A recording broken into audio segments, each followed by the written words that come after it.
Cover girl, get that bass in your walk. Head to toe, let your whole body talk. I think you know what time it is. I think I know what time it is. It is time for me to do the RuPaul's book tag. So I'm ridiculously excited to be doing this tag, as you can tell by the really cheesy, embarrassing intro. But if you knew me at all, and unfortunately my poor boyfriend Paul does, I love all things RuPaul, and he's coming back in October, which I've mentioned numerous times to Paul, and Paul reminded me the other day it's just the beginning of September, so you need to slow your road. But I love all the music, the cheese, just all the turns of phrase and things like that, so I'm so excited to be doing this. So without further ado, I'm just going to get into it. Obviously, I'll do a little bit of research, see if I can find the original, tag it down below. And I wasn't necessarily tagged, but I don't care, so there we go. So let me start. So the first one is Eleganza Extravaganza. So that is your most expensive book purchase. So I have put the cloth-bound classic penguin editions. I have some in the other room. I'll see if I can insert a picture of one. I know that I have The Tenant of Wellfield Hall, Wuthering Heights, Jane Eyre. I think I also have Northanger Abbey. My dad and my stepmom bought me because it has keys on it and it's kind of symbolic of turning 21, apparently, giving someone a key. They're all, I think, about 15-ish UK English pounds. So they're pretty expensive. Obviously, they're very big, chunky hardbacks. I mean, they are pretty expensive, but I went through a small phase of trying to get, in a few years back, of trying to acquire a lot of classics, and I thought they were stunning. Since I've bought them, I know that because of the way they've been printed onto the hardback, because it is a naked hardback, that they do have a bit of issue with kind of the print wears after a while, and also you have to be very delicate when you read them. So I kind of realised after I bought quite a few of them that I thought they were so pretty I didn't actually want to read them in the hardback, so I kind of stopped. That's why I've only got a few of them, because they are stunning, but ultimately just a little bit too stunning to read. But there we go. And then number 2, Pit Crew. Aesthetically pleasing books. So I've gone with 2 examples, and I'll try and put some pictures up here because they're all in storage at the moment. So that is my collection of Persephone books. They're all quite aesthetically pleasing because they're all different shades of grey. Not 50 shades though. And they all kind of look really well side by side, and then inside they're the French flaps. Inside there's a different unique print that is apparently a print that was printed in the year of the book's publication, and it has a matching bookmark with it. So they're all kind of unique, but yet they have that uniformity of the colour grey, but they're slightly different shades, so they're very aesthetically pleasing. I'll link Persephone Books down below. It's a bookshop in London, and they basically specialise in printing books that kind of somehow went out of publication for one reason or another. Some authors you might know, like Frances Hodgson Burnett and Dorothy Whipple. Some people do know who she is, and some others, and then there's some you've probably never heard of. But they're all interesting, and they're all kind of...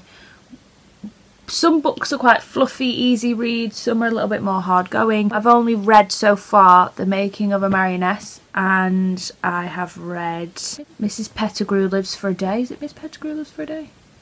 But I have a few more in storage that I want to get around to reading at some point. And then I also picked the Virginia Woolf collection. I think it's Virago or Vintage. Someone did a collection where they've all kind of got a piece of different kind of print artwork on them. I have Mrs. Dalloway, and I'm not entirely sure if I have another one. I thought I did, but maybe I don't. But it has the waves, the lighthouse, I forgot what else. And side by side they kind of look very cute, but they're a unique print, but they're uniformed in a collection, and it's they're very aesthetically pleasing. Number 3, Comeback Queen. An author that you either lost interest in or who took ages to bring out a new book, but that came back with a bang. Sorry, that was a very bitty question, that one. So I ended up picking Harper Lee because I think she's an obvious comeback queen. She was famous, especially through my childhood, as one of the great American authors who only ever wrote one book. So it was always, To Kill a Mockingbird is a classic, she's amazing, and look, she only ever produced one work. And it became kind of a thing that kind of just stuck to her, you know, that was kind of part of of people's perception of her. And then, quite fairly recently-ish, there became, oh wow, we found a manuscript from once she died. They found a manuscript and they published it. I think there was a lot of controversy. I don't know whether people wanted it published. People speculated whether she wanted it published. And it kind of became a sequel to Kill a Mockingbird, which is, oh, what's it called? I'll insert it here because I've completely forgotten off the top of my head, and I do own it in a hardback. And I haven't read it yet because I feel like to read it I will have to reread Kill a Mockingbird, so I want to carve out some time for that at some stage. And this is a sequel, but apparently a lot of people have read it and said it kind of changes your perception of the first book, so that's why I've kind of been a little bit hesitant to go into that, because I really love To Kill a Mockingbird and I don't want my perception of it to change. I've also only really read it once in teenagehood, so I don't know, I'm too scared whether I revisit it and opinions change. But obviously I think that she's the biggest comeback queen. It was the biggest surprise for everybody in the bookish world. Come on, not in the whole wide world, because we know we're a niche little field of humans, but you know, I thought that was a big surprise. And what a comeback, you know, a lot of people have loved it. It's been well read, it's been well received, although I have heard on the grapevine that it kind of changes everything, so there's that. Then number 4, don't fuck it up. And that is a sequel you're dying to read. So I've put here, I don't read sequels, but what I have instead is said that I like to accumulate and read all of an author's work. So I have quite a few people floating around who have been on my radar if I want to complete all their works. I mentioned in a previous, I think in my last video, people like Jeanette Winterson, Sarah Waters. I also have people like Ian McEwan, who I've loved quite a few of his books now. I loved Atonement. I liked On Chesil Beach. There's definitely another one I've read of his. Oh, I loved Nutshell. Loved Nutshell.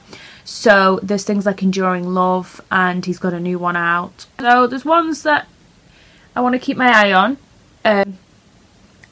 Who else is there? I put here Daphne du Maurier because I've only actually ever read Rebecca, but he's one of my all-time favourite books.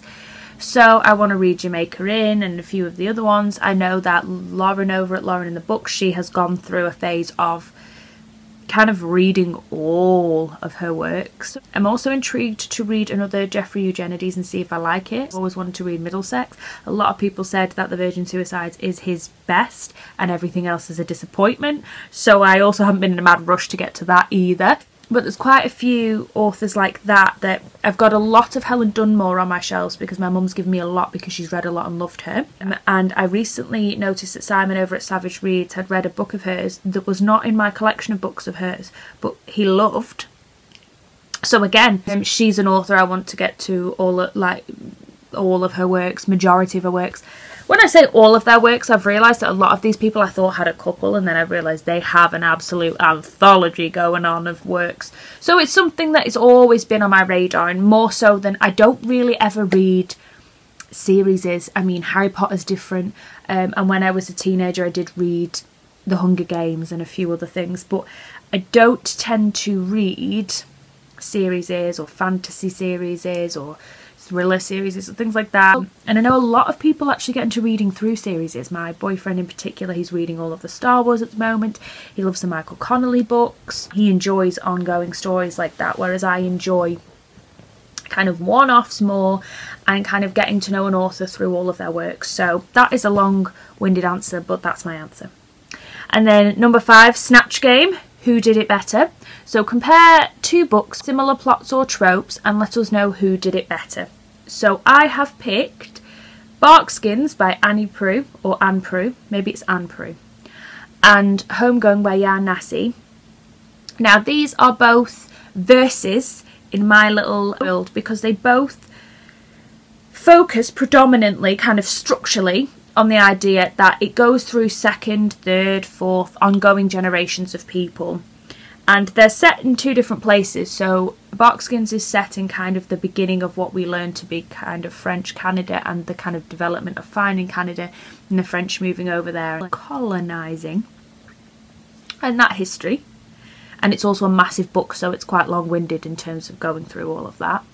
And then Homegoing is based in Africa, I've forgotten which country it's based in now, but it kind of harks back to America in the end. One of the last generations has kind of moved over, and it was all about kind of traditional tribal life, and then how through future generations they have moved away, and how there was kind of dark history and past there.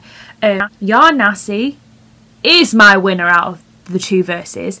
Definitely did it better because it was a lot more concise than Barkskins. I think it was half or over half of the page amount. I think it was just under 300 pages, which was good because when the characters changed, we had enough time to get on with them, to learn about them, but it didn't feel like we were dragging out this generational structural device, because it only lasts so long before it becomes tedious. As we all know, there's only so much repetition, especially as a reader when we are craving diversity in our reading and difference.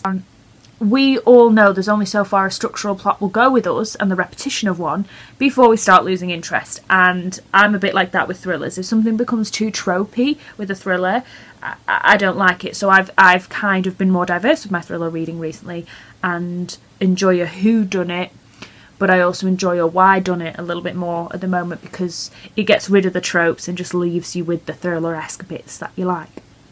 Going back to that, yes, so she did it beautifully, Ya Nasi. She let you spend time with these characters. It was short enough that you didn't get confused who was linked to who, which was good. Whereas Barkskins has two parallel generational developments between these two men that I believe they were friends or frenemies or whatever at the very beginning. It's a long time since I read it.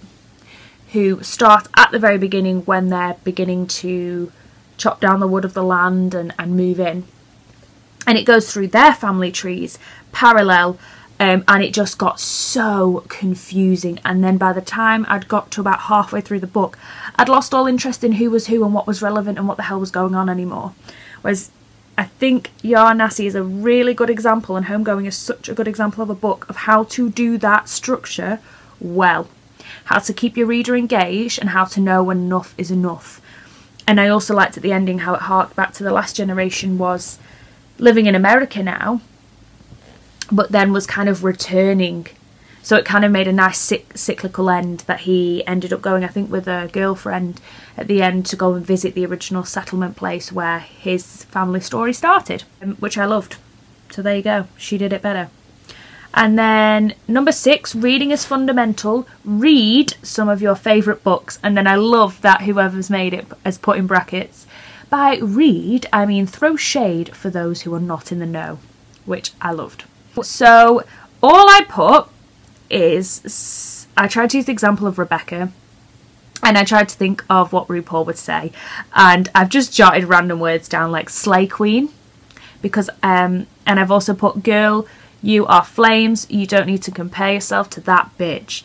So all I can imagine is that's what RuPaul would say, you know, that everybody's giving a shit about Rebecca and you need to realise that you are a sensational queen of your own right, random protagonist who's got no name in Rebecca, and you need to get up there and work that runway, bitch.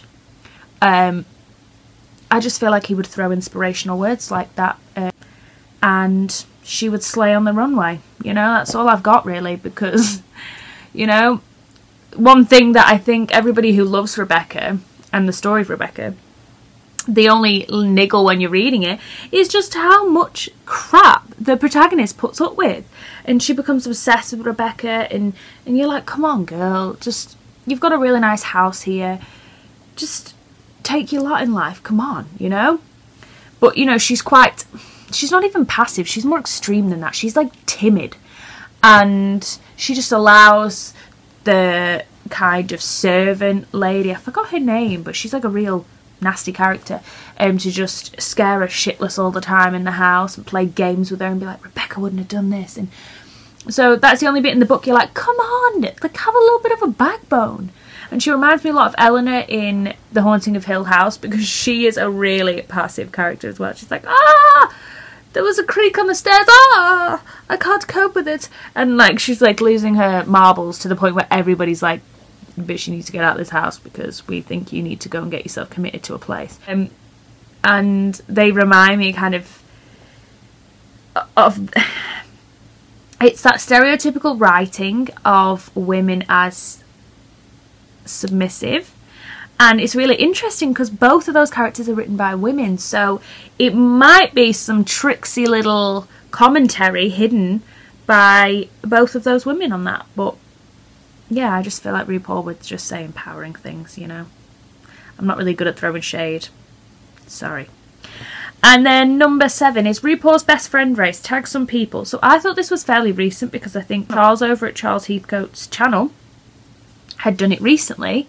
And I saw that Dane Reeds did it recently. So I was like, oh, this is really recent. And then when I searched it to get the questions earlier today, I realised people have done it from years ago. So it's not actually that recent. And I'm the one that's late to the party, okay? It's me. So there's no point tagging anyone because it's been around a ye old while. So if you would like to do it, obviously, just consider yourself tagged by me. That's absolutely fine. But I'm just not going to tag anyone because I'll look like an idiot because you've probably already done it. But yeah, if you want to do it, go ahead. I'll link the questions down below. Get your RuPaul on. So that is everything for today. I've been so excited to do this tag for a while. So I'm happy I've done that. I'm going to do a recent read soon because I realised that the last time I've checked in with you with any books was kind of my Goodreads summer wrap up. And since then I read a Persephone book, The Making of a Marioness, which I've mentioned in this video. And then I've read a few others I want to talk about. So I'll bring that all up into a recent reads and update you on what I've been doing. So thank you guys so much for watching, and I'll be back very soon with a brand new video. Bye now.